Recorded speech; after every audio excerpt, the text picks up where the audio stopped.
আজকে আমি তোমাদের সাথে যেটা শেয়ার করছি সেটা হলো চিকেন কষা। একদম অল্প সময়ে তোমরা এইভাবে তৈরি করে দেখো, দারুণ রেসিপিটি। সুন্দর দেখতেও যেমন সুন্দর, খেতেও তেমন সুন্দর, এবং চিকেনটা একদম সম্পূর্ণ কষা কষা করা হবে এবার আলু দিয়ে। এবার আমি এর মধ্যে কড়াইতে দিয়ে দিচ্ছি তেল। তেলটা কিন্তু অল্প করে দেবো, কারণ এখন আমি আলুগুলোকে ভাজবো। তার আমি একটু গ্যাসটাকে জ্বালিয়ে নিই। গ্যাসটা অন করলাম, করে আমি এই যে কড়াইতে তেল দিয়ে দিয়েছিলাম অন করার আগেই, খেয়াল ছিল না। এবার এর মধ্যে আমি আলুগুলোকে দেবো, আলুগুলোকে ভাজা করে নেব ভালো করে, লাল লাল করে। কারণ আলুগুলো এমনভাবেই ভাজা করব যাতে আর পুরোটাই তৈরি করে নেব, একদম নরম হয়ে করে নেব। দিয়ে তারপরে মাংসটাকে কষাবো। তারপরে এইখানে দেখো, এই যে চিকেনটাকে নিয়ে এসে ভালো করে আমি ধুয়ে এর মধ্যে লেবু মাখিয়ে রেখে দিয়েছি।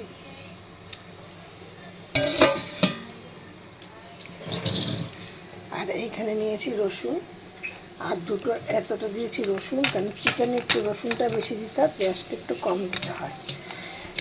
দিয়ে নিয়ে দিতে হয় জানি না, আমি যেটা করি আর কি, সেটা তোমাদের সাথে শেয়ার করছি।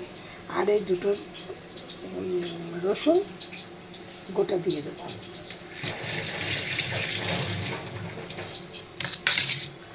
এগুলোকে ভালো করে ধুয়ে নিই।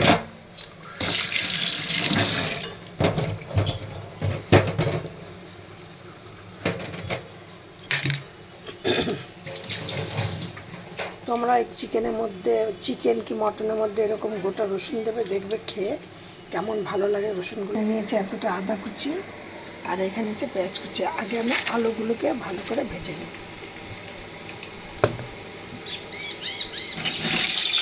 এবার এর মধ্যে সামান্য পরিমাণে নুন আর হলুদ দিয়ে দেবো। আমি চম্পাবুল শেয়ার করছি তোমাদের সাথে রেসিপিটি, চম্পার রেসিপি হাউস থেকে রেসিপিটি তোমাদের সাথে শেয়ার করছি। তোমরা আমার এই রেসিপিটি দেখে একটা লাইক কমেন্ট শেয়ার করো। আর নতুন বন্ধুদের বলছি রেসিপিটি দেখে সবার মধ্যে একটু শেয়ার করে দিও, যাতে আমি প্রতিদিন একটা করে রেসিপি নতুন ছাড়ি, যাতে তোমাদের মোবাইল স্ক্রিনে পৌঁছে যায়, বা সবার মধ্যে একটু শেয়ার করে দিয়ে সবাই নিয়ে দেখতে পায়। এবার আমি দেখো আলুগুলো কিন্তু আমার নরম হয়ে গেছে, লাল লাল করে ভাজা হয়ে গেছে, কিন্তু আমার মাংসটা চিকেনটা দিয়ে আর আলু দিয়ে আমার এই কড়াইতে ধরবে না। আমি এখন একটা বড় কড়াই বসাচ্ছি। দেখো এবার দিয়ে দিলাম তেল দিয়ে তেজপাতা দারচিনি আর একটুখানি এলাচ। এবার দেখো ফোড়নটা বেশ সুন্দর হয়ে গেছে, সুন্দর গন্ধ বেরিয়েছে। এবার আমি এর মধ্যে দিয়ে দিচ্ছি পেঁয়াজ।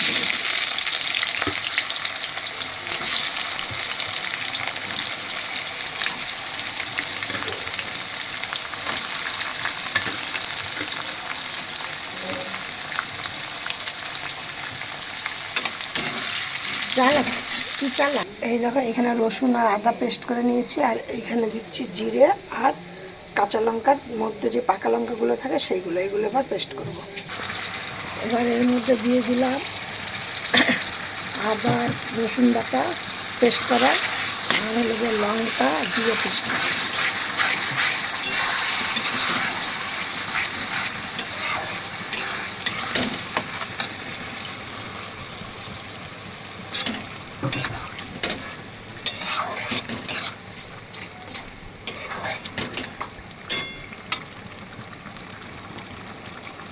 এবার দিলাম এর মধ্যে হলুদ গুঁড়ো, কালারের জন্য কাশ্মীর লঙ্কার গুঁড়ো, আর দিলাম কিছুটা চিনি, স্বাদটা ব্যালেন্স রাখার জন্য কিছুটা চিনি। এবার দেখো চিকেনটার মধ্যে আমি দিয়েছি হলুদ, নুন আর দই দিয়ে 3-4 চামচ দই দিয়েছি, দিয়ে সেইটা মিক্সিতে ভালো করে ফাটিয়ে নিয়ে আমি এই চিকেনের গায়ে মাখিয়ে নিয়েছি। এবার দেখো মশলাটা কষানো হয়ে গেছে, এবার মাংসগুলো মশলার মধ্যে দিয়ে দিলাম। দেখো আমি এবার এইগুলোকে ঢাকা দিয়ে দেবো, চিকেনটাকে ভালো করে নাড়াচাড়া দিয়ে এবার ঢাকা দিয়ে দিচ্ছি।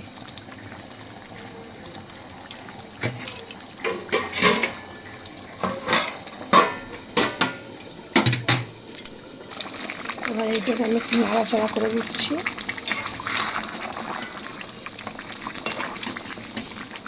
আবার আমি চাপা দিয়ে দিচ্ছি।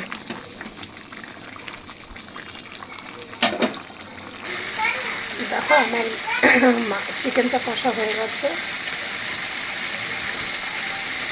এবার বেশি তেল ছেড়েছে। এবার এর মধ্যে আমি আলু ভাজাগুলো দিয়ে দেবো। দেখুন আমার কষাটা কিন্তু হয়ে গেছে। আমি